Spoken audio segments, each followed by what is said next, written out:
Esta es la cuarta sesión del club de lectura que este semestre nos convocó Maquiavelo, y ya vamos en la lectura de los libros o de los capítulos 9, 10, 11, 12 y 13, que técnicamente viene siendo la mitad de la obra. Y esta es una obra bastante, sus capítulos son bastante cortos, y eso creo que ha facilitado un tanto el abordaje de darnos la posibilidad de que puedan haber o puedan abordarse varios capítulos por sesión. Hoy nos acompaña Tawny Moreno Baloco, que es estudiante ustedes la conocen más que yo, de Relaciones Internacionales y también de Filosofía. Y ella nos va a disertar o nos va a introducir en el debate de estos capítulos que hemos propuesto para la tarde de hoy. Entonces, Tawny tiene la palabra.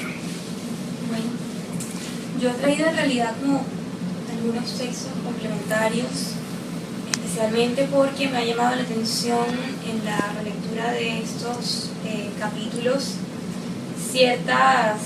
resaltar ciertas cuestiones históricas, pero también quería hacer una breve introducción a Maquiavelo a partir del estudio que propone quien traduce las obras completas de Maquiavelo en la edición Gredos, y relacionarlo un poco con un texto que me tiene como afiebrada recientemente, que se llama ¿Qué es lo contemporáneo?, del filósofo italiano también, Giorgio Agamben. Entonces, él es un ensayito muy breve y busca responder esa pregunta de qué significa ser contemporáneo y qué es lo contemporáneo. Y yo creo que tiene mucho que ver con Maquiavelo y con cómo se sitúa Maquiavelo en su tiempo. Entonces, escogí como 3 párrafos. Dice: pertenece en verdad a su tiempo, es en verdad contemporáneo aquel que no coincide a la perfección con éste, ni se adecúa a sus pretensiones, y entonces en este sentido es inactual. Pero justamente por esto, a partir de ese alejamiento y ese anacronismo, es más capaz que los otros de percibir y aferrar su tiempo. Más adelante nos dice: un hombre inteligente puede odiar su tiempo, pero sabe de todos modos que le pertenece irrevocablemente. Sabe que no puede huir de su tiempo. Puede llamarse contemporáneo solo aquel que no se deja cegar por las luces del siglo y es capaz de distinguir en ellas la parte de la sombra, su íntima oscuridad. Contemporáneo es aquel que percibe la oscuridad de su tiempo como algo que le incumbe y no cesa de interpelarlo, algo que, más que cualquier luz, se dirige directa y singularmente a él.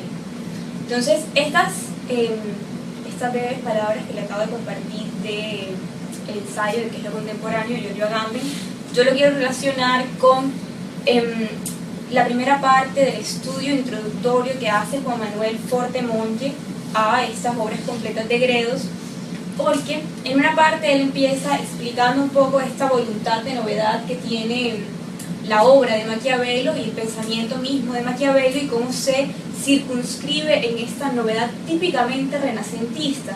Entonces empieza a hablar un poco de cómo el descubrimiento de un nuevo camino para pensar la realidad política deja a Maquiavelo de alguna manera en soledad, y dice: soledad existencial y política durante largos y desesperantes años, pero sobre todo soledad doctrinal, la de quien emprende un viaje sin compañeros, con escasos puntos de referencia y lleno de incógnitas.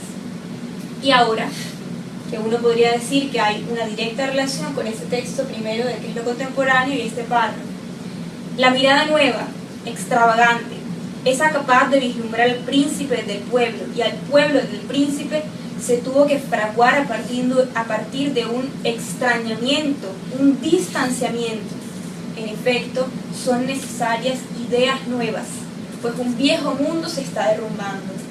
El apacible equilibrio italiano, la turbulenta y agotada tradición republicana y municipalista del centro norte de Italia, Recordemos aquí que las grandes obras de Maquiavelo se desarrollan, para usar su propia expresión, post res perditas, esto es, cuando todo se ha perdido. En efecto, solo a partir del derrumbe pudo afirmarse la voluntad de recorrer los motivos de la postración de Italia y las ruinas de Florencia. Entonces, él nos va a explicar un poco cómo en ese terreno de la desesperación, cuando ya se han caído un poco ese equilibrio que tenían las ciudades-estado italianas, Maquiavelo decide explorar la génesis y destrucción del orden político, que concretamente vamos a ver unos ciertos aspectos en los capítulos que hoy nos atañen del Príncipe. Pero quería introducirlos un poco a eso porque me parece una bella aproximación, y retomando un poco lo que habíamos visto en la primera sesión con relación a esto de Maquiavelo y su tiempo, ¿no? Que la obra en el tiempo de Maquiavelo, si bien hubo un momento de euforia con relación a ella, luego es incomprendida. Vale. Y como segundo texto, tercer texto introductorio, ligándolo con esta cuestión que habíamos visto al final del estudio que nos propone Gredos, cuando vemos que las grandes obras de Maquiavelo se dan cuando todo se ha perdido, yo les he traído el segundo capítulo de un libro que a mí me gusta mucho, que es del historiador Charles Tilly, que quizá los conocen, la teoría de los nuevos movimientos sociales, lo habrán visto, ¿no?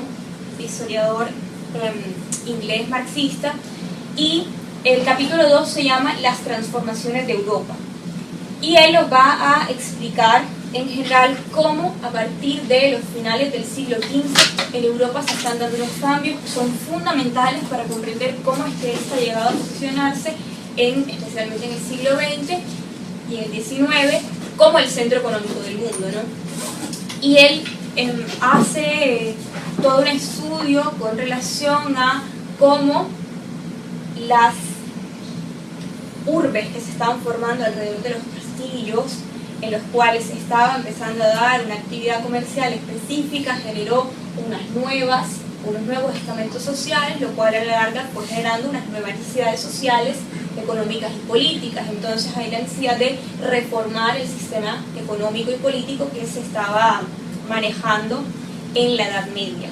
En este momento, especialmente hasta el siglo XIII, Europa es como un poco la periferia de un sistema euroasiático que tiene su principal centro en el Imperio Mongol. Incluso hay un libro que es de la historia de China de Flora Bottom, en la cual ella explica muy bien cómo los europeos son vistos en este periodo como unos bárbaros, ¿no? Entonces vamos a ver que eso va a tener un giro en la medida en que se consolide un nuevo sistema político, que es el sistema de los estados consolidados. ¿Cierto? Para efectos de esta breve introducción al debate, hay algo muy importante. El libro, les he dicho que se llama De 1492 a 1992, las revoluciones europeas. Y hay una parte en la cual nos hace especial énfasis e importancia en la cuestión de Italia. Y nos dice, en 1492, la monarquía dual de Castilla y Aragón, herencias vinculadas pero no funcionadas de Fernando Isabel, completó la conquista de Granada. La conquista acabó con el último vestigio importante de los otrora grandes imperios musulmanes, etcétera, etcétera. Solo 2 años más tarde, en 1494, y como respuesta en parte a la amenaza que entrañaba la existencia de una España unificada, Francia comenzó una invasión militar de Italia, preñada de consecuencias. Casi inmediatamente, España envió sus ejércitos a Italia para oponerse a los franceses, y las ciudades-estado italianas, siempre enfrentadas pero relativamente autónomas, quedaron a merced de la política de las grandes potencias. Esa tentativa francesa de alcanzar la hegemonía en Italia supuso el comienzo de la era de la guerra a escala europea, y esto de la invasión tanto de España como de Francia tratando de hacerse con el poder en las ciudades italianas es algo que Maquiavelo va recalcando a lo largo de la obra, ¿no? Que lo hemos visto. Y Tilly aquí nos va a decir, esas guerras que empiezan, dice él, a escala europea, con este intento de Francia de alcanzar una hegemonía en Italia, dieron forma, a partir de finales del siglo XV, al sistema europeo de estados. sentaron las bases de la conquista europea fuera del continente y contribuyeron a dar forma al tipo de Estado centralizado, diferenciado, autónomo y burocrático que acabarían por prevalecer en Europa y luego en todo el mundo. Y quería leerles esto porque precisamente las cuestiones que vamos a ver hoy con relación a el Principado Civil y de manera muy especial con relación a la consolidación y la importancia de la creación de los ejércitos propios responden a unas necesidades que son específicas del contexto histórico en el cual se encuentra Maquiavelo. Muchas veces, especialmente los internacionalistas, tendemos a caer en el error de cuando se nos hace esta pregunta, bueno, ¿y en qué periodo nace el Estado-Nación? Entonces responden, claro, con la Paz de Westfalia en 1648, pero hay que tener cuidado con esto, ¿no? Con la Paz de Westfalia, que le da fin a la Guerra de los 30 años, se reconoce legalmente y con ese mismo nombre la existencia de los Estados-Nación como unos grandes cuerpos políticos en Europa, pero la creación y la consolidación de estos mismos se va forjando desde finales del siglo XV, es decir, desde las mitades de los años de 1400. Entonces, esto es para tenerlo en cuenta, porque las preocupaciones de Maquiavelo están inscritas precisamente en este contexto de consolidación de los estados europeos, que si bien en Italia se da de forma tardía, él va postulando la necesidad de crear un cuerpo político grande que para él debe ser un principado civil, el cual vamos a estudiar ahora mismo, para tratar de unificar esas ciudades-estado que ahora quedaron a la merced de las grandes potencias y devolverles la gloria, ¿no? Especialmente con su modelo que era la Roma republicana.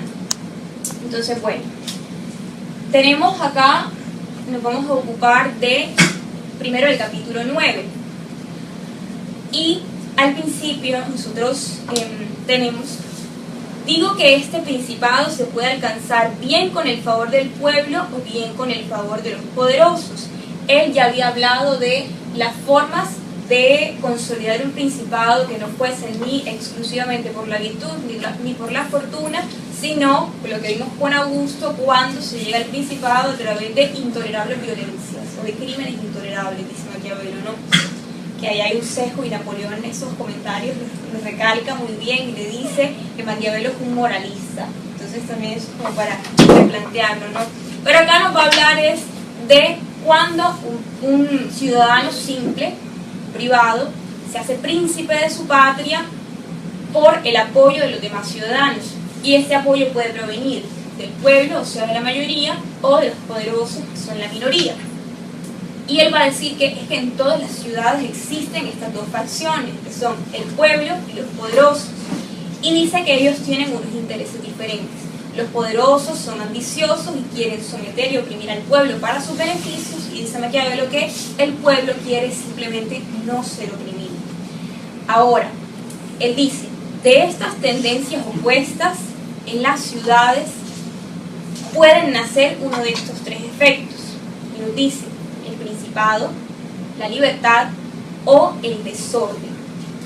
Y a mí esto me llama significativamente la atención porque hay un ensayo o un estudio que a mí no me gusta, obvio, pero recalca cosas importantes, y él al final de su estudio sobre Maquiavelo, además que está constantemente como queriendo justificar sus opiniones a través de las opiniones de los otros autores, dice que en Maquiavelo se empieza a dar el quiebre en la concepción de la política, y especialmente ya no se ve el conflicto o el antagonismo como un mal, sino por el contrario, ese choque entre facciones o entre tendencias diferentes, lo que crea son las condiciones en las cuales se puede dar la libertad, porque en la medida en que hay dos fuerzas en contraposición, lo que se crea es la necesidad de un orden civil. Y si ese conflicto es bien usado, lo que puede generar es la libertad de los pueblos, es decir, la autonomía de un cuerpo político consolidado. Entonces esto es como para tenerlo en cuenta, porque son matices que ya van empezando a poner piedras en cómo se va a empezar a mirar la política a partir de la modernidad. Ahora, con relación a el principado civil, él también nos dice que el príncipe que llega con ayuda de los poderosos le cuesta más mantener el poder que el que llega con la ayuda del pueblo. Porque cuando llega por como gracias a los poderosos, entonces debe favores políticos, y no solamente debe favores políticos a la mayoría, sino a hombres con gran poder, con gran dinero y con la posibilidad de atacarlo, ¿no? Entonces él va a decir que debe tener cuidado este príncipe porque precisamente los poderosos pueden ser hostiles. Dice que son más previdentes y más astutos y siempre toman las medidas necesarias a tiempo para salvarse. Entonces él va a explicar luego que el que llega al principado con el favor popular se encuentra solo y no hay nadie o casi nadie a su lado que no esté dispuesto a obedecerle. Más adelante nos dice: por consiguiente, el que es elegido príncipe con el favor popular debe conservar al pueblo como amigo, cosa que le resultará fácil, puesto que éste no pide otra cosa que no ser oprimido. Entonces, él no lo va diciendo aquí, ¿no? Pero constantemente uno puede leer ciertas insinuaciones con relación a tratar de otorgarle una determinada o una cierta libertad al pueblo. Y esto es una cuestión muy importante en los estudios sobre Maquiavelo, porque si bien está hablando del príncipe y de los principados acá, porque considera que es la mejor forma de organización que puede adoptar Italia luego del derrumbe de las ciudades-estado, en realidad Maquiavelo hay un espíritu muy republicano. Y esto se evidencia entre líneas en su pensamiento. Ahora, él dice otra cosa que es acá muy importante, que yo se los recalcaba en esta pregunta, creo que era la primera, de cuáles son los límites del apoyo del pueblo. Y ya hemos visto que efectivamente el príncipe debe tener cuidado en sus relaciones con los poderosos porque sus enemigos pueden atacarle para hacerse con el poder. Pero dice, y que nadie me ponga el consabido refrán de que quien se sostiene en el pueblo se sostiene en el barro, porque eso solo es cierto cuando un simple ciudadano funda su fuerza en el pueblo y da a entender que éste lo liberará si es oprimido por sus enemigos o por los magistrados. Apoyar todo su poder en el pueblo, sino también en cierta astucia en su relación con los poderosos, porque de otra manera va a quedar simplemente sustentado en el apoyo popular y resulta que no siempre el pueblo está dispuesto a defender con su vida al príncipe, y especialmente porque estos poderosos, si bien son una minoría, disponen de unos recursos tanto económicos como de influencia que no logran hacer que, aunque los otros son muchos, sean más poderosos. Listo. Hay otra cosita acá al final del punto del capítulo 9, cuando él nos va a decir que el príncipe debe tener especial cuidado en las situaciones de crisis. Y tiene esta frase que a mí me parece muy importante: un príncipe no puede fiarse de lo que ve en tiempos de paz, cuando los ciudadanos necesitan al Estado, porque entonces, cuando la muerte está lejos, todos se apresuran y prometen y quieren morir por él. En cambio, en los tiempos duros, cuando es el Estado el que necesita a los ciudadanos, es difícil encontrarlos. Y termina: por eso un príncipe sabio tiene que buscar la manera de que sus ciudadanos siempre le necesiten a él y al Estado, tanto en los buenos como en los malos tiempos. Entonces siempre le serán fieles. Y aquí yo recalco esta cuestión. Él está diciendo que el apoyo popular tiene unos límites, efectivamente. Entonces el príncipe tiene que saber manejar sus relaciones con los poderosos. Pero finalmente quienes sustentan al Estado son la mayoría, ¿no? El pueblo. Y por eso va a decir Maquiavelo que él lo primero que tiene que hacer, aun cuando llega al poder en favor de los poderosos, es ganarse al pueblo, porque ellos van a ser uno de los sustentos más importantes de su poder. Vale. Ahora en el capítulo 10 que tenemos, es muy cortico, cómo hay que valorar las fuerzas de cada principado. Y con relación a este capítulo, él va a hacer una continuación de el noveno y va a decir que quiere revisar quiénes son los príncipes que pueden resistir por sí mismos en caso de necesidad. Y él va a decir que los príncipes que pueden resistir por sí mismos son los que, disponiendo de hombres o de dinero en abundancia, pueden reunir un ejército adecuado y enfrentarse en el campo de batalla a cualquiera que venga a atacarles. En cambio, juzgo que siempre necesitan a refugiarse dentro de las murallas y a protegerlas. Entonces aquí también vamos allanando el camino a esto que iremos a llegar en el capítulo 12 y 13, de la importancia de los ejércitos. Pero aquí nosotros tenemos un concepto, una palabra, que es el de necesidad. Y en esta edición de las obras completas de Gredos de Maquiavelo que yo les mencionaba, ellos hacen como una suerte de glosario, ¿no?, para guiar al lector en los términos de Maquiavelo que necesitan ser aclarados.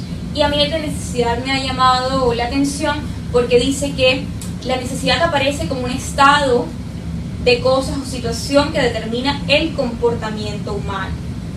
Y no necesariamente se refiere a fenómenos naturales, sino que también la necesidad puede ser autoimpuesta por los hombres, en el sentido de unas condiciones particulares que restringen la acción humana, como ya sean unas leyes, unas costumbres o instituciones. Y dice, la necesidad obliga a adaptarse a la coyuntura, o cuando menos restringe el campo de posibilidades de acción. Y acá hay una cosa muy interesante, y es que dice Maquiavelo, no hacen nada bien los hombres si no es por necesidad. Y, en fin, que se contraponga a la necesidad a la elección. Eso ya es redacción del traductor. Se contrapone la necesidad a la elección y al ocio o a la ambición. A diferencia de la fortuna, que impide ver qué camino escoger, la necesidad muestra sus cartas y determina un curso de acción más o menos limitado. Es decir, en estas situaciones de necesidad es precisamente cuando se pone a prueba la virtud o la astucia del príncipe, ¿cierto? Entonces este concepto de necesidad es importante porque para Maquiavelo es precisamente las situaciones en las cuales el príncipe necesita escoger un rumbo de acción cuando esta capacidad de estrategia se le va desarrollando y cuando puede mostrar mejor sus dotes de astucia. Bueno, en general es muy cortico y creo que ya allí podríamos dejar. Hay otra cosita muy importante en el 11, antes de pasar a lo que más me ha interesado, que es lo de los ejércitos, y es con relación a los principados eclesiásticos. Y él nos dice que, en general, estos principados, las dificultades se presentan en ellos antes de poseerlos, porque para conquistarlos hace falta o virtud o suerte, pero para conservarlos no es necesaria ninguna de ellas, puesto que están regidos por antiguas instituciones eclesiásticas que han tenido tanta influencia y tanto prestigio que mantienen a sus príncipes en el poder independientemente de cuál sea su forma de proceder y de vivir. Y lo que viene ahora es incluso más fuerte. Estos príncipes son los únicos que tienen estados y no los defienden. Y tienen súbditos y no los gobiernan. Y aunque sus estados no están defendidos, nadie se los quita. Y los súbditos no se preocupan de la falta de gobierno y no piensan en abandonar a sus señores. Estos, pues, son los únicos principados seguros y felices. Entonces, esto a mí me parece de resaltar porque, de alguna manera, aquí él no está haciendo una apología a los principados eclesiásticos, no. Simplemente está queriendo resaltar un fenómeno y es la importancia de una religiosidad o de unas tradiciones fuertes que de alguna forma hacen que el pueblo esté unido y que incluso cuando el gobernante no está haciendo su trabajo, es tan sólida la creencia popular que le da estabilidad al sistema social, aun cuando no funcione bien. Entonces aquí vamos viendo que esto no es un juicio moral ni ético, sino que simplemente se está queriendo resaltar el papel, en este caso de la religión, en la estabilidad de los sistemas políticos. Y más allá de la religión, quizás de la unidad en las creencias. Y esto también, ahora que les lea la segunda parte de la cita que les había traído de Tilly, es una cuestión que responde a, en general en cualquier época, pero también uno lo puede inscribir especialmente en esta época de consolidación de los grandes estados y cuando se busca la homogeneización de una cultura nacional. Bueno, ahora sí viene la cuestión de los ejércitos.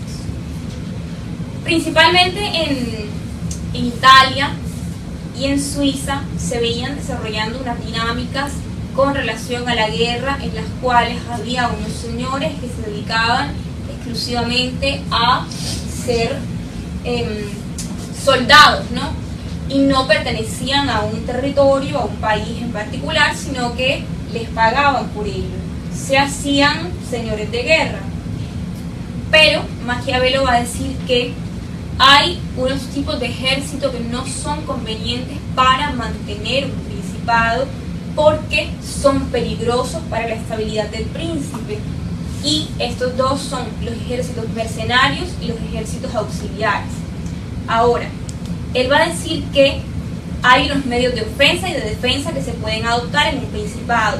Y los fundamentos sólidos, los fundamentos principales de todos los estados, ya sean estos nuevos, viejos o mixtos, son primero las buenas leyes y los buenos ejércitos, puesto que no puede haber buenas leyes donde no hay buenos ejércitos, y donde hay buenos ejércitos conviene que haya buenas leyes. Y esta relación a mí me parece fundamental en la comprensión de esto que han querido llamar como realismo político, en donde la fuerza es importante, hacer un buen uso de la misma para sustentar la legalidad. Y esto, si lo quieren ver desde las perspectivas de relaciones internacionales, lo va a retomar el realismo en la medida en que dice que la diplomacia solo puede ser efectiva si detrás hay un poder militar. Entonces acá uno podría hacer la analogía: las buenas leyes solo pueden ser efectivas o conviene que las haya, es donde hay buenos ejércitos. Ahora, ¿cuáles son esos buenos ejércitos? Él dice: el ejército con que un príncipe defiende su estado puede ser propio o mercenario, auxiliar o mixto, es decir, que tenga tanto mercenarios como propios. El ejército mercenario y los auxiliares, los ejércitos mercenarios y los auxiliares son inútiles y peligrosos. Si uno funda su estado sobre milicias mercenarias, nunca se sentirá ni firme ni seguro, porque están desunidas. Son ambiciosas y carecen de disciplina y de fidelidad hacia su señor. Y esta cuestión de la fidelidad hacia el Señor también es una cuestión muy importante, porque él va a decir, es que hay unas personas que tú contratas para que vayan al campo de batalla y su motivación es recibir una pequeña paga. Y él dice, eso no es suficiente para que quieran morir por ti, eso no es suficiente para que quieran defender tu territorio. Además, él dice, si los capitanes de los mercenarios son buenos hombres o excelentes en el manejo de las armas, tienes que tener cuidado, porque no te puedes fiar de ellos. Siempre aspirarán a su propia grandeza, bien oprimiéndote a ti, que eres su dueño, bien oprimiendo a otros. Por el contrario, si no son capitanes virtuosos, te arruinarán por su mediocridad. Entonces dice, yo le respondo, el ejército debe estar a las órdenes de un príncipe o de una república. El príncipe tiene que ir en persona y desempeñar él mismo el cargo de capitán. La república tiene que mandar a sus ciudadanos. Entonces, esto ya nos va haciendo notar unos determinados cambios en cómo se va entendiendo el arte de la guerra en el periodo de Maquiavelo y la cuestión fundamental de los ejércitos. Incluso los ejércitos propios también dan una suerte de prestigio en el concierto de las demás naciones, porque dice, vamos a poner el ejemplo de Roma y Esparta, vivieron durante siglos armadas y libres. Entonces, hay aquí también una relación con el prestigio que puede dar el Estado o el cuerpo político en la medida en que tenga un ejército sólido, porque de alguna manera es la posibilidad de atacar al otro lo que hace que él no se meta conmigo, y eso también va a mantener lo que él llama esta libertad de los pueblos, ¿no?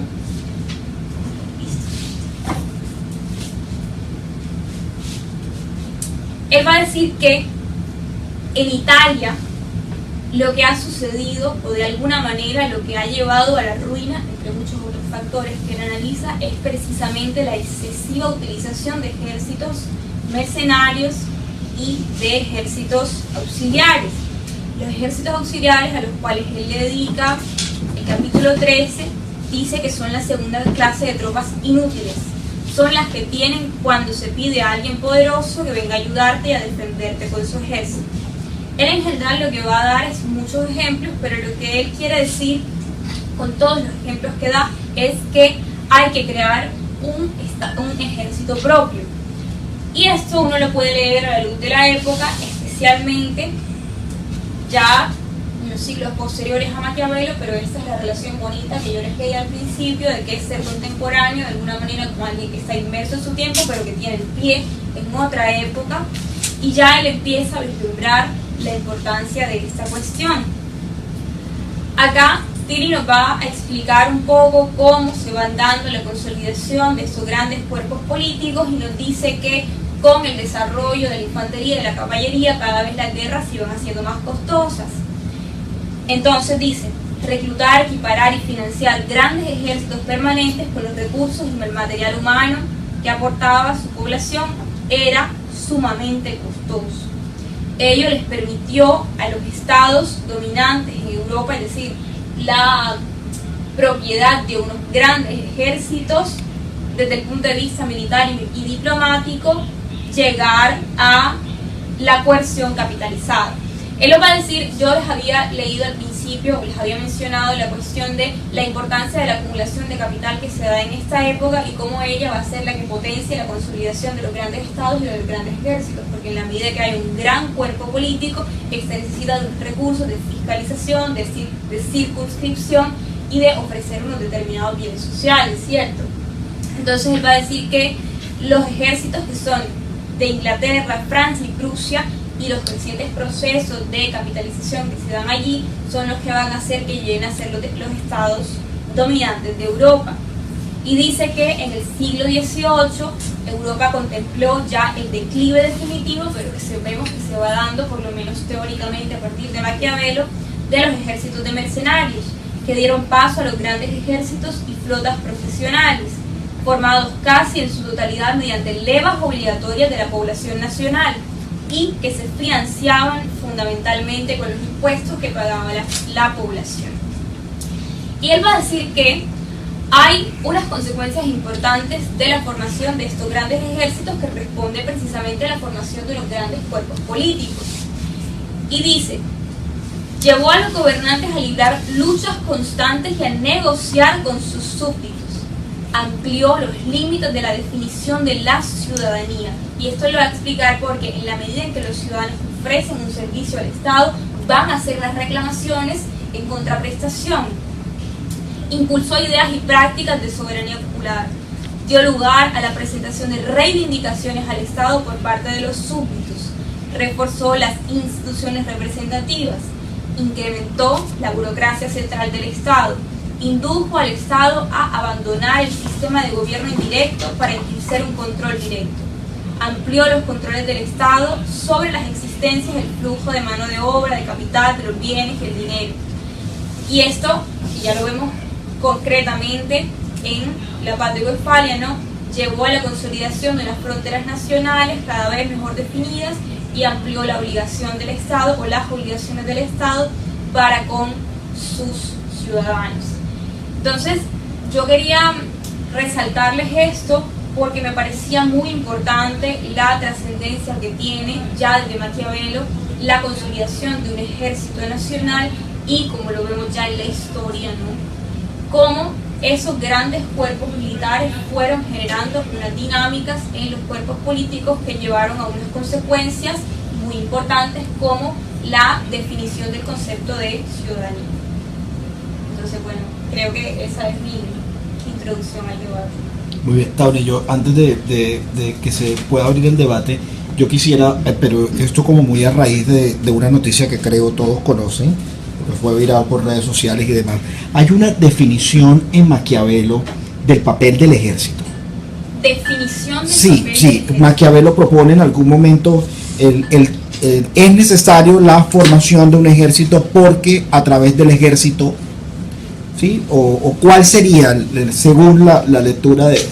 Según la lectura de estos capítulos, concretamente de los que nos competen hoy, que son el 12 y el 13, hay una necesidad de que se creen unos estados nacionales precisamente porque de alguna manera garantizan la libertad y la autonomía de las decisiones del príncipe. Entonces, en ese sentido, dan seguridad al territorio. O sea, el ejército está creado para garantizar las fronteras nacionales, garantizar la estabilidad del orden político, la autonomía del a partir de la concepción que se tiene del Estado-Nación. Sí. Ok, vale. O sea, la función del ejército está dada por el servicio que presta a partir de la concepción de lo que es el Estado-Nación.